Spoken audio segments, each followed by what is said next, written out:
Dostlar gelecekler şimdi. Dostlar gelecekler şimdi. Tarçın Bey, yanıma gelmek ister misin? Gel. Gel. Gel bebeğim. Gel Tarçın. Tarçın Bey. Güzel Tarçın. Pisi nerede? Heh. Pisi. Pisi pisi. Merhaba, merhaba Ege. Kalina da geldi.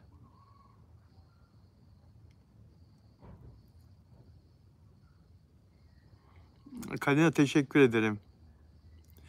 Kalina Moneva, dünkü yayında anlattığım konuyu desteklediğini söylüyor. Teşekkür ederim. Zeynep merhaba. Sıla, Emine, Loren Flores. Salut. Salut İtalya. Vay. Welcome.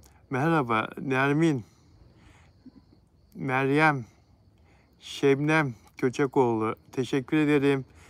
Nelida. Arjantina. Arjantina. Hola, hola, hola amigo. Ruhengiz, Servin nasılsın? İyi akşamlar. Adana'ya selam. Zeynep. Şebnem iyi. Şebnem iyi. Şebnem bir yoğun yayınlar yaptık ya Şebnem'le. Eşim Şebnem Özcan'la. O da sizleri çok sevdi. Sizler de onu çok sevdiniz. Şebnem'i. Yalnız Şebnem işte tesadüf o yayınlardan bir süre sonra rahatsızlandı. Dişinden ameliyat olması gerekti. Ve ameliyat oldu da ama çok sıkıntı çekti. Normalde ameliyatlık bir durum olmadığını zannediyorduk. Diş çekilecekti ama diş ameliyatına dönüştü. Ve tabii sıkıntı çekti. Üzerine bir de bir kadınsal rahatsızlık yaşadı. Orada da çok küçük bir operasyon geçirdi. Orada da. Bunlar hep peş peşe geldi dostlar. İlk defa söylüyorum bunu. Hep soruyorsunuz ya Şebnem'i. Ve denize falan da giremedi uzun süre. Canı sıkıldı. Ya dedi Bilal Bey dedi. Onun böyle bir naif tarafı var biliyorsunuz. Çok naif eşim. Ya dedi zaten gönülsüz çıkıyordu yayınlara. Fark ediyordunuz belki. O yüzden çok geniş yapamıyorduk zaten yayınları. Bana kalsa ben televizyoncu olduğum için neler çekerim Şebnem'le, eşimle. İşte yemek yaparken, evde temizlik yaparken şu bu filan hep anlatmak, göstermek isterdim. O zaten onları istemiyordu. Bir de bu hastalıklar, rahatsızlıklar üst üste gelince Bilal Bey dedi galiba bana nazar değiyor dedi. Çok da şirin. Galiba bana nazar değdi dedi. Ya dedi gel bu işten ben vazgeçeyim dedi. Kıramadım da bir iki kere üsteleyeyim dedim ama baktım istemiyor. Sonra da vazgeçtim. Teşekkür ederim. Hepinize geçmiş olsun diyorsunuz. Sonra da yani oysa ki o kadar çok dönüş oluyordu ki o kadar çok ilgi görmüştü ki Şebnem. İlk başta onun da hoşuna gider gibi oldu. Bu kadar çok karşılık bulması ama bu hastalıklar falan gelince üst üste vazgeçti. Peki dostlar, evet lütfen beğen yapmayı ihmal etmeyelim. Katılan arkadaşlar çok teşekkür ederim, sağ olun. Çok teşekkür ederim hepinize dostlar. Sağ olun. Hem dişi atlattı hem öbür rahatsızlığı atlattı çok şükür. Endişeleri de oldu diğer kadınsal rahatsızlıkla ilgili. İşte ne alınıyor? Parça alınıyor, laboratuvara gidiyor filan. Yani ciddi bir şey olduğunu filan da zannetti. Ama çok şükür her şey temiz çıktı. Atlattı her şeyi. Onun için uzaklaştı. Stop. Bilal Bey neden şimdiye kadar yaşça büyük ünlü oyuncular, yaşça genç kızla sizi çekti? Afra'nın yeni projesi kadar kimse tepki vermedi. Çünkü hiçbir Afra kadar ünlenmedi ki. Hiçbir oyuncu çok uzun yıllardır Türkiye'de Afra Saraçoğlu kadar ünlenmedi. Zamana yayıldı diğerlerinin ünlenmesi. Mesela Hande Erçel de çok ünlü. Afra ile yarışır. Hakikaten Hande Erçel'in de hem Türkiye'de hem dünya çapında çok takipçisi, çok seveni var. Ama Hande Erçel'inki mesela böyle 5-6 seneye, son 7-8 seneye yayıldı. Afra Saraçoğlu öyle değil. Zaten Afra'nın bir seven kitlesi vardı. Onun çok başarılı oyunculuğunu takip eden bir kitle vardı ama yükselen bir yıldızdı. Hatta Altın Kelebek ödüllerinde de yükselen nedir o ödülün adını biliyorsunuz siz. Her yıl verirler ya yeni yeteneklere. Yükselen bir değerdi yani Afra. Bir yıldız olmamıştı ama bu Yalı Çapkını'yla ilk senesinde yıldız oldu. Yıldız statüsüne geçti birdenbire. Dolayısıyla Afra ile ilgili bir konu olduğu zaman müthiş bir patlama yapıyor konu. Müthiş kamuoyunun hemen ilgilendiği bir konu haline geliyor. Konuşacağız. Bilal Dušanka burada. Dušanka nereden? Sırbistan'dan. Welcome Dušanka. Sırbistan'dan. Belgrad'a gittim, gördüm Belgrad'ı. Martin merhabalar herkese diyor. Merhaba Burcu. Babası yaşındaki adam. Hepsini konuşacağız. Nuray Aliyeva burada. Stoak Afra dünyanın şu an en çok konuşulan kadın. Ayşenur Yıldırım merhaba. Bilal Bey, Özcan Deniz'in bir dizi vardı. Dizinin adı unuttum. Sadun Akil. Vallahi ben de unuttum be.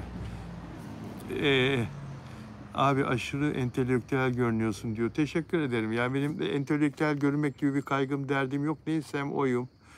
Ama yani aydın bir kişi olmaya gayret ediyorum. Evet. Çok kitap okuyorum, çok belgesel izliyorum, güncel konuları çok takip etmeye çalışıyorum. Sadece magazin gazetecisi değilim ben. Her konuya vakıfım.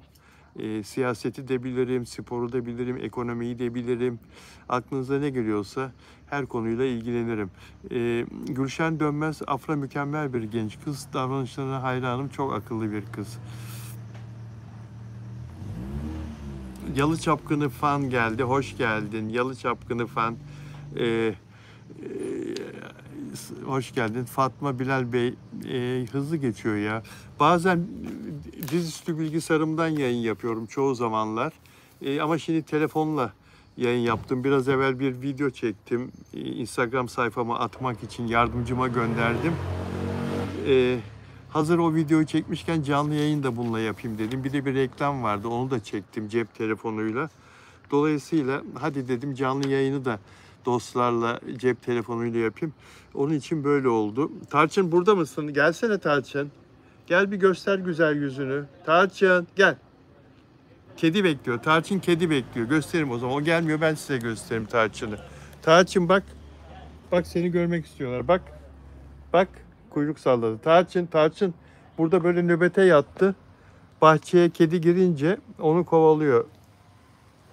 Bugün masa örtümü de değiştirdim. Böyle canlı renkleri çok seviyorum. Evet. Dostlar.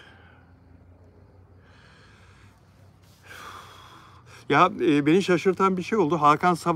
Hakan Sabancı'ya ayrılık çok yaradı. Hande Erçel ayrılığı duyurduktan sonra Hakan Sabancı'ya kadınların zaten büyük bir ilgisi vardı ama şimdi madem bu adam yalnız, madem bu adam bekar dediler herhalde. Çoğunluğu kadınlar abone olmak için Instagram'ına takip etmek için hücum etmişler. Hande Erçel'den ayrıldıktan sonra birkaç gün içinde Hakan Sabancı'nın Instagram'da takipçi sayısı 40.000, yaklaşık 40.000 artmış, çoğalmış. Aman Allah. Aman Allah, bazı kadınlar çok fenasınız. Çok fenasınız ve siz akıllanmazsınız ya. Hücum ettiğiniz adama bakın ya. Hücum ettiğiniz adam Türkiye'de neyiyle meşhur? Neyiyle meşhur oldu hücum ettiği adam? Neyiyle meşhur oldu? Kız arkadaşlıklarının sık sık yenilenmesiyle meşhur oldu, öyle değil mi? Çok sık kız arkadaş değiştirmesiyle. Ünlü ünsüz, Türkiye'den yurt dışından ne kadar çok kız arkadaşı oldu. Yani zannediyor musunuz ki siz de çıkarsa Hande Erçel'in yerine mi koyuyorsunuz kendinizi? Sizde de mi 3 sene çıkar zannediyorsunuz? Ve hatta evlenecek misiniz? Evlenme ümidiyle mi takip ediyorsunuz Hakan Sabancı'yı. Gülüm de boşa gitmesin bari. Ya Hande Erçel evlenemedi. Hakan Sabancı. Pisi geldi.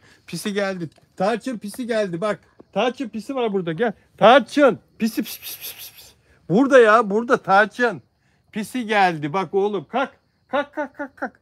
Pis. Git. Git burada gel. Bak nereye gidiyorsun ya? Ters istikamete gidiyorsun. Pisi kaçtı zaten. Action iyidir dostlar. Hareket iyidir. Ya ama yani kaçtı oraya gitti öbür tarafa gitti. Yayını kestim senin yüzünden. Yine de yaranamadım.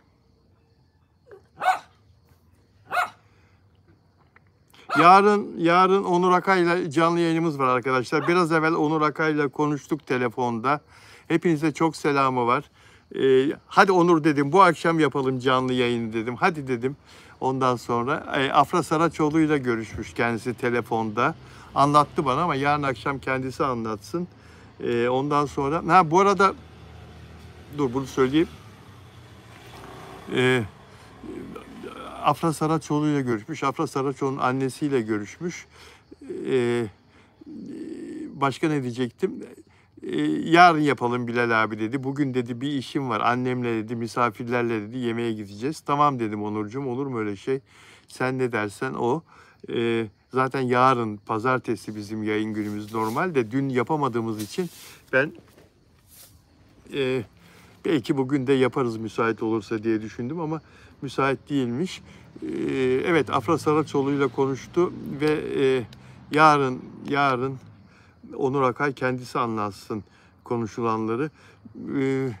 Yazıyorsunuz. Kaleminize sağlık, elinize sağlık. Bu arada takipçi sayımız, beğen sayımız niye bu kadar az arkadaşlar?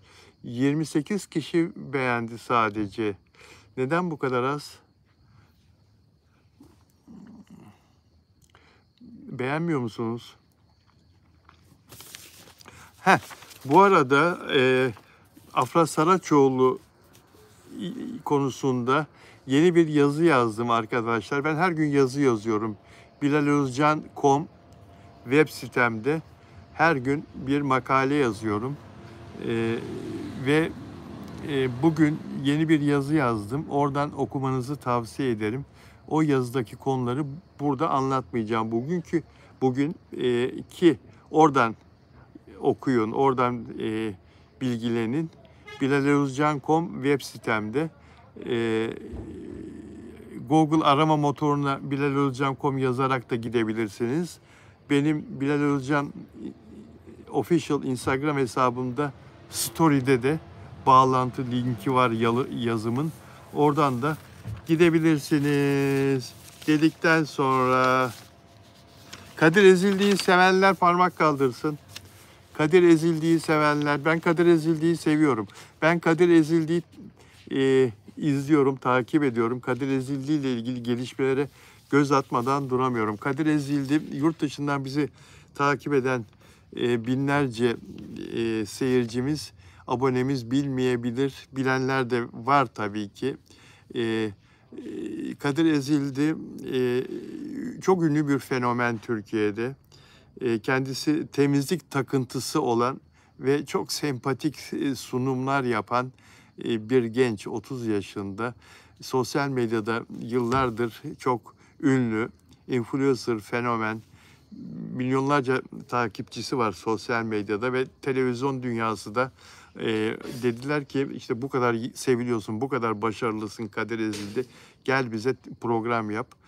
Şimdi en son Now TV'de program yapıyor.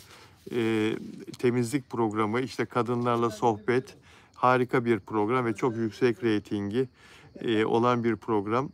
Ve Kadir Ezildi evlenmişti Mayıs ayında. Temmuz'un başında da düğün yaptı. Aman ne düğün. Ne düğün dostlar. Ne düğün. Ben diyeyim 10 kilo, siz deyin 15 kilo altın takıldı karısına. Dolarlar, eurolar havalarda uçuştu. Ve o düğünde 3,5 saat sürdü takı merasimi. Türklerde bizde adettir. Yurt dışından izleyenler geline ve damada altın takılır, para takılır. Amaç yeni yuva kurdukları için onlara yardımcı olmak. Altın, para, işte yuvalarını yapsınlar diye böyle bir asırlardır gelen bir gelenek. Yaklaşık 40 milyon lira takılan paraların, altınların değeri. Sabaha kadar Kadir Ezildi ile hanımı oturmuşlar, onları ayırmışlar. Ertesi günde bankaya tabii götürüp yatırmışlar. Balayına gitmişlerdi Mısır'a. Balayından döndüler ve Star TV'de bir programa katıldılar. Sevgili Nur Viral, Beyaz TV'de beraber çalıştık. Nur çok iyi televizyoncudur. Star TV'ye transfer oldu ve orada program yapıyor. Oraya katıldılar ve orada Nur Viral'in sorularını cevaplandırdılar.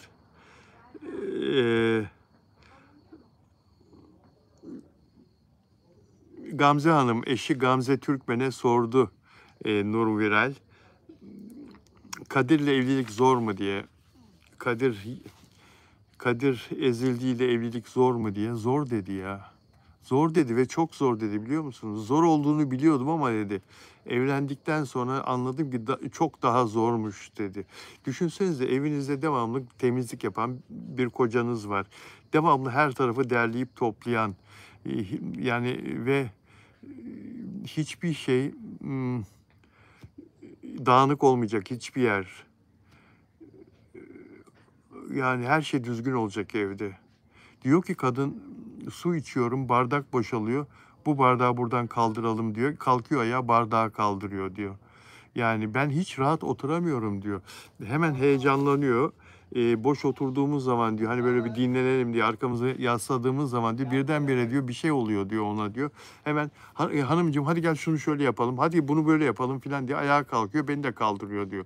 Yani o yüzden diyor onunla evlenmek, onunla evli olmak çok zor diyor. Ama adam alışmış yıllardır böyle. Nasıl bir titizlik hastası. Onunla yaşayınca zor olduğunu fark ettiğim diyor. Çok hızlı diyor. Bir de Kadir ezildiği için, kocası için çok hızlı. Hemen olmasını istiyor. Her şeyin hemen olmasını istiyor. Bir şeyi söylediği zaman gerçekleşmesini istiyor. Evet. Sanki böyle boş oturduğu zaman birisi onu kaldırıyormuş gibi oluyor diyor. Hemen kalkıyor diyor, bir şeyler yapıyor. Bana da bir şeyler söylüyor diyor. Şunu yapalım, aynen böyle yapalım filan. Ve sordu sunucu Nur Viral, çocuğunuz kaç tane olsun, kaç çocuk sahibi olmak istersiniz diye. Gamze Hanım, ben bir tane çocuk isterim dedi. Bir tane dedi, yeterli dedi. Kadir Ezildi'ye sordu. Kadir Ezildi kaç dedi biliyor musunuz? 3 çocuğumuz olsun dedi. İkisi kız dedi, biri oğlan dedi. İnşallah. Allah gönüllerine göre versin. Allah mutlu etsin. Beğen sayısı artar mı arkadaşlar? Ne diyorsunuz? Onu da yazın yorumlarda. Yaklaşık 500 kişi var şu anda yayında ama 58 beğen var. %10. Sadun Akil, ben de biraz böyleyim diyor. Var öyle insanlar diyor. Ben de öyleyim biraz diyor. Sevda Gün, Onur Bey'e sordunuz mu? Afra Mert buluşmuş mu? Sevda, bu konuda yarın Onur Akay konuşacak. Bu konuyu da anlatacak. Vasif Sabanov, Bilal abi diziyle ilgili sosyal medyada bayağı dalga geçiliyor. Kamil abi, soruşturma başladı, ne düşünüyorsun? Blog için diyor, soruşturma başladı, ne düşünüyorsun? Ah kardeşim ah. Orzan Latifov, abi selam diyor. Merhaba Orzan, nasılsın? Orzan Nilgün, nasılsın? Ben 28. diyor, öyle mi? Teşekkür ederim. Ceren Aslan, Afra neden Mert'le ilgili bir araya gelmedi? Ben başlıklarına inanmıyorum Bilal abi diyor. Sıla Deveci, Mert'in repo günüydü ve arkadaşıyla yemekteydi diyor. Burak, merhaba. Nikolausvi, merhaba. O da selam verdi. Selam veren dostlara da merhaba arkadaşlar.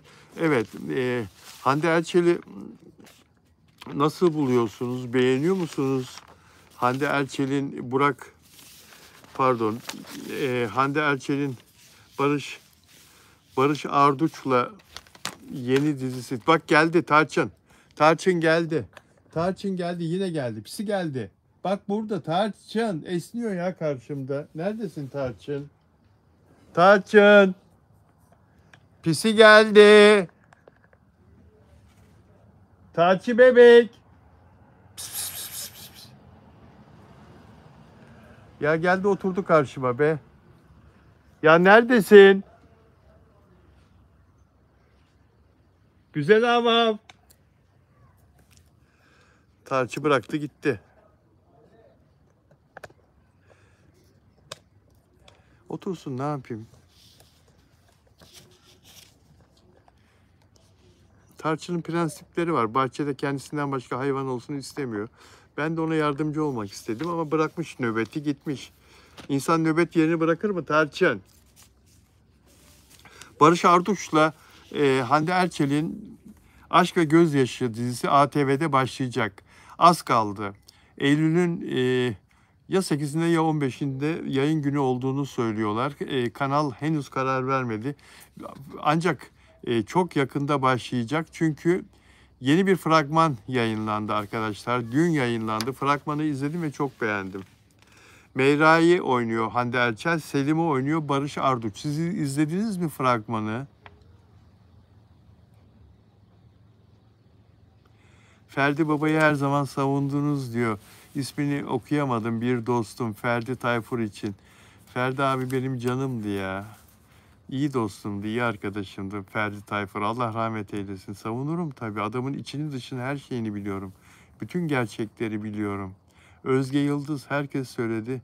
Enes abisiyle. Ceren Aslan, ben Hande'nin oyunculuğunu çok beğenmiyorum ama ya Hande'nin oyunculuğunu en çok eleştiren gazeteci benim ama yani düzeliyor ya. Hakikaten düzeliyor. Üzerinde durduğu belli. Yani bu fragmanı, düğün sahneleri vardı. Bir sürü sahneler var fragmanda. Rolün üstesinden geldi diyebiliriz Hande Erçel'i. Daha evvel de yine bu çekimlerin perde arkasını da izlemiştim. Bir de setten gelen bilgiler var bana arkadaşlar. Oradaki emekçilerden, teknik ekipten bir iki tanıdığım var. Onlarla konuştuğum zaman onlar da aynı şeyi söylüyorlar. Hande Erçel'in işinin üzerinde olduğunu ve çok ciddi bir şekilde çalıştığını, emek verdiğini söylüyorlar. Ve galiba bu diziyle Hande Erçel oyunculuktaki rüştünü ispat edecek dostlar. Zaten çok güzel bir kadın, çok alımlı bir kadın. Gülünce güller açıyor denir ya hani bazı kadınlar için. Afra Saraçoğlu da öyle. Değişik tabii onların fizikleri, yüzleri birbirinden farklı ama ikisi de son derece güzel kadın. Biliyorsunuz bu bir Güney Kore dizisinden uyarlama. Geçen sene Güney Kore dizisi fırtınalar estirmişti. Queen of Tears. Çok beğenilmişti bu orijinal dizi ve oradaki kadın başrol karakteri Hande Erçel o kadar uyumlu ki o diğer dizideki kadın başrolle gerçek olan dizideki bu Türk dizisi uyarlandı o diziden. Hande Erçel o kadar uyumlu ki rol üzerine çok iyi oturmuş Hande Erçel'in, onu söyleyebilirim. Ve Barış Arduç'la da partnerliği setten aldığım bilgiye göre çok uyumlu. Son derece uyumlu. Eğer bu çekilen ATV'de yayınlanacak olan dizi orijinal dizinin çizgisinde, kalitesinde kalırsa arkadaşlar çok iyi reytinglere ulaşır. Senaryoda acayiplikler yapmazlarsa tabii. Bizim Türkler değişik. Yalı Çapkın'ı ne hale getirmişlerdi mesela biliyorsunuz. Senaryoda acayiplikler yapılmazsa, çizgi dışına çıkılmazsa bu dizi tutar ve iyi reytingler alır. Dizide Hande Erçel'in çok zarif göründüğünü söyleyebiliriz. Her şey dört dörtlük. Barış Arduç da çok usta bir oyuncu, çok iyi bir oyuncu ve hiç sırıtmıyor ve role tam oturuyor. Hani bazen izlerseniz de oyuncuları ya sizi içine çekmez. Dizi sizi içine çekmez. Bir türlü senaryoya katılamazsınız, giremezsiniz, hikayeye giremezsiniz ya. Dersiniz, başka yere geçersiniz. Bu dizi öyle değil. Sizi içine çekiyor. Görüntüler harika, ışık harika, her şey çok güzel, kostümler çok güzel. Hande Erçel'e çok yakışan bir rol olduğunu söyleyebiliriz. Ve Barış Arduç'la aralarında bir denge var. Hande Erçel'in. Profesyonellik her hallerinden belli oluyor. Dolayısıyla ben bu dizinin başarılı olacağına inanıyorum arkadaşlar. Ve Hande Erçel böylelikle şansını da oyunculuk konusundaki kendisiyle ilgili söylenen olumsuz sözleri de hepsini de geçecektir, geride bırakacaktır. Tarçın geldi bak. Geç geldin oğlum. Kedi buralarda geziyor.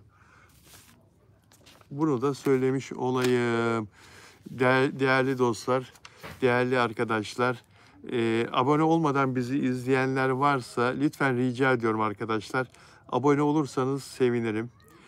Şimdi demin yayında olmayan dostlar için bir daha tekrar edeyim. İzleyenlerin sayısı arttığından dolayı yayında olmayanlar için bir daha tekrar edeyim. Hande Erçel'den ayrılmak Hakan Sabancı'ya yaradı, şu anlamda yaradı. Takipçi sayısı yaklaşık 40.000 arttı arkadaşlar. Ve bu Hakan Sabancı'yı yeni takip edenlerin önemli bir kısmı da kadınlar. Kadın takipçiler, kadınlar. Hakan Sabancı'nın size kalacağını mı düşünüyorsunuz? Onun için mi hemen takip ettiniz? Bu adam artık bekar, yalnız artık bu adam. Bunu takip edeyim de belki bir şey olur düşüncesinde misiniz?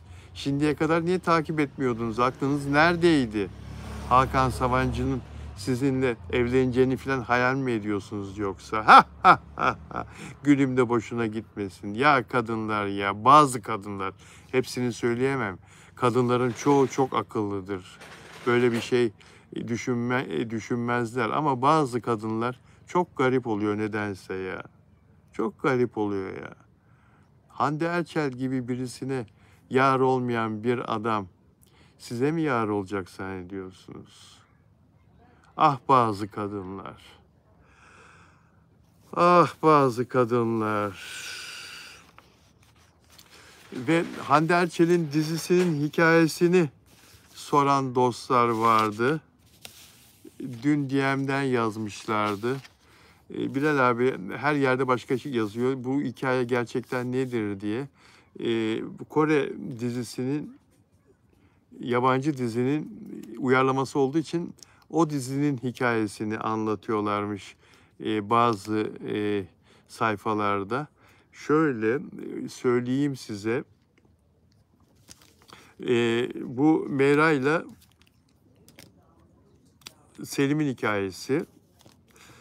Başarılı bir avukat Selim ve İstanbul'un güçlü ailelerinden birine mensup Meyra. Masalsı başlayan fakat aile baskıları, sırlar ve ihanetle çatırdayan bir evlilik söz konusu. Aşklarını birlikte yeniden tanımlama ve kendilerini yeniden keşfetme yolculuğuna çıkarlar birlikte. Dizi dramatik, duygusal bir yeniden diriliş ve ikinci şans. Böyle bir tema üzerine kurulu, evliliğin sınandığı, kırılganlıkların ve yeniden başlamanın iç içe geçtiği bir hikaye. Aşk ve gözyaşı. Tutar diye düşünüyorum ben. Tutar diye düşünüyorum. Evet, Afra Saraçoğlu ile ilgili. Afra Saraçoğlu'nun oynayacağı avukat Çağla karakteri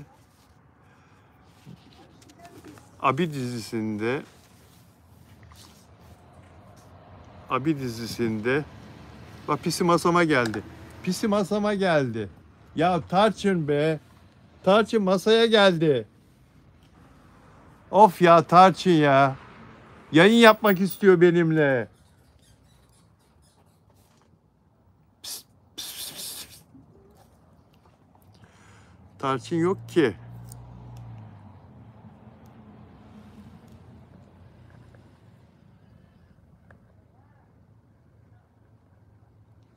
Efecan nasılsın? Afra da avukat diyor. Afra da avukat ama burada Barış Arduç avukat olan, diğer dizide Hande Erçel değil. Japon Kid size selam ver diyor. Merhaba Japon Kid. Bu arada Japonya'dan beni izleyen var mı? Geçtiğimiz günlerde Japonya'dan insanların Mert ve Afra'yı çok sevdiğini söylemişti bir dostumuz. Dünyanın pek çok yerinden abonem var, izleyenim var. Japonya'dan da olması beni çok mutlu eder tabii. Efecan, merhabalar, iyi yayınlar efendim. Sizi Beyaz TV'de görüyorum, izliyorum. Çok başarılar dilerim. Şu anda Beyaz TV'de değilim. O program Haziran ayında bitti. Şimdi hiçbir kanalda değilim. Ceren Aslan, Bilal abi bu sene Pınar Elçi'den çok... Yok hiçbir kanalda değilim. Şu anda hiçbir kanalda değilim. Kendi sosyal medyamı geliştirmekte çok ısrarcıyım, çok istekliyim arkadaşlar. Sizlerin de desteğiyle çok şükür kendi sosyal medyamda çok güzel yayınlar yapıyorum ve çok güzel geri dönüşler alıyorum. Sadece YouTube'da değil, Instagram'da da paylaştığım videolar. Geçen gün bir tane videom 2,5 milyon izlendi. Ondan evvel 2 milyon izlenen videom var. Yine 1 milyon 950 bin izlenen videom var. Bu söylediğim rakamlar 4, 4,5, 5 reytinge televizyonlarda karşılık geliyor arkadaşlar. Bu söylediğim sayılar çok şükür. Çok fazla izleyenim var, takip edenim var. İşlerim de çok güzel. Güzel reklamlar da alıyorum sosyal medyadan. Çok şükür Allah'a.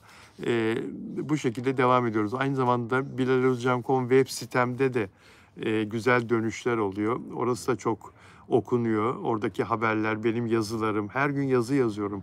Her gün yazı yazan, magazin makalesi yazan benden başka gazeteci yok. Haftanın 7 günü. Her gün yayın yapan, YouTube yayını yapan benden başka magazin gazetecisi yok haftanın 7 günü.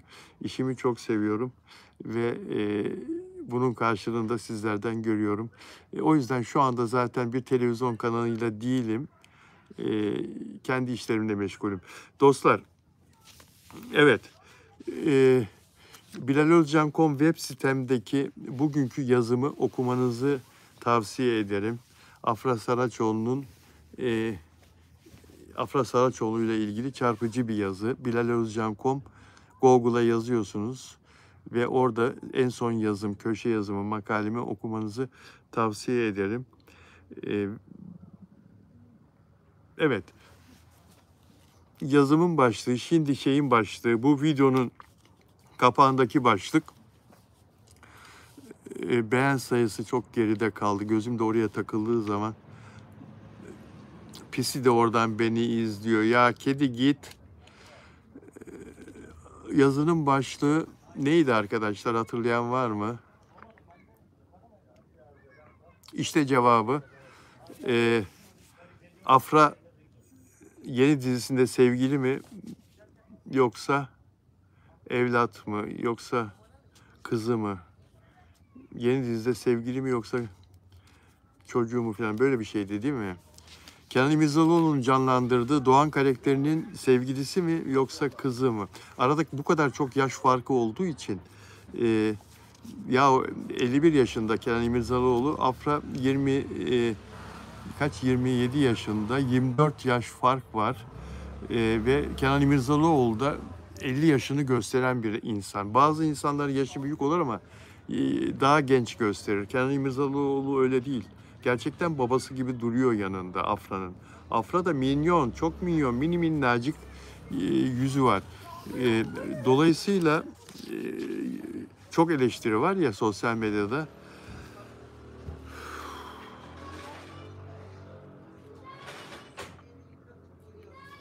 Afra'nın yeni rolünü anlatacağım size arkadaşlar. Kendi yaptığım araştırmalardan çıkardığım bilgiler. Genç idealist bir avukat, ailesinden gelen yükler ve kendi adalet anlayışıyla sürekli sınanan biridir avukat Çağla. Çağla tesadüfen Doğan'ın hayatına giriyor. Önce mesleki bir dava aracılığıyla Doğan'ın ailesini sarsacak kritik bir olayda Çağla hem hukuk hem de duygusal açıdan merkezde kalıyor. Çağla doğanın karşısında bir meydan okuma gibi duruyor. O genç, vicdanlı, idealist. Doğan ise güçlü, tecrübeli ve karanlık tarafları olan biri.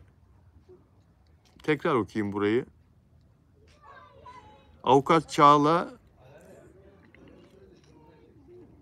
cerrah Doğan'ın karşısında bir meydan okuma gibi duruyor. O genç, vicdanlı, idealist. Doğan ise güçlü, tecrübeli ve karanlık tarafları olan biri. Bu çatışma zamanla çekime dönüşüyor. Güçlü erkek, idealist kadın çatışması üzerinden ilerlerken Çağla'nın aslında kendi ailesiyle ilgili gizlediği bir sırrı da Doğan'ın geçmişiyle bağlandığı ortaya çıkar. Baştan okuyorum. Güçlü erkek, idealist kadın çatışması üzerinden ilerlerken Çağla'nın aslında kendi ailesiyle ilgili gizlediği bir sırrının da Doğan'ın geçmişiyle bağlandığı ortaya çıkar. Bu yüzden Çağla karakteri sadece romantik partner değil, aynı zamanda Doğan'ın hayatını değiştiren ana kırılma noktası olacak gibi görünüyor arkadaşlar.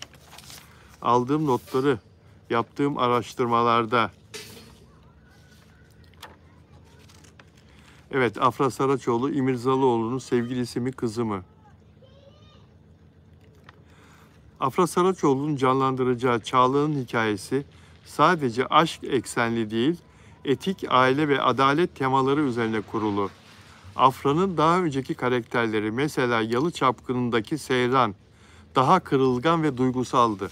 Hatırlayın. Seyran ne kadar kırılgandı ve ne kadar duygusaldı, öyle değil mi? Ama tamam, güçlü tarafı da vardı ama güçlü tarafını göstermiyordu pek. Önceleri senaryo onu hep kırılgan, duygusal bir Seyran olarak gösterdi bize. Ve kocasının yaramazlıkları ne kadar üzüyordu onu, değil mi? Ama burada yeni karakteri Afra Saraçoğlu'nun asla öyle biri değil. Afra Saraçoğlu'nun canlandıracağı Çağla'nın hikayesi sadece aşk eksenli değil. Etik, aile ve adalet temaları üzerine kurulu.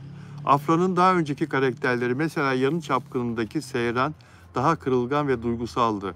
Çağla ise daha dik duran, meydan okuyan ve zeki bir kadın profili gibi görünüyor. Evet, güçlü bir kadın olarak Afra'yı izleyeceğimiz bir dizi geliyor arkadaşlar. Güçlü bir kadın olarak Afra Saraçoğlu'nu dik duran, güçlü ve haksızlıklara kim olursa olsun müsaade etmeyen. Kısacası Çağla karakteri Doğan'ın hem düşmanı hem aşkı olacak. Onun geçmişiyle yüzleşmesine yol açan, aile içindeki büyük hesaplaşmalara sebep olan bir denge bozulacak, rol üstlenecek gibi.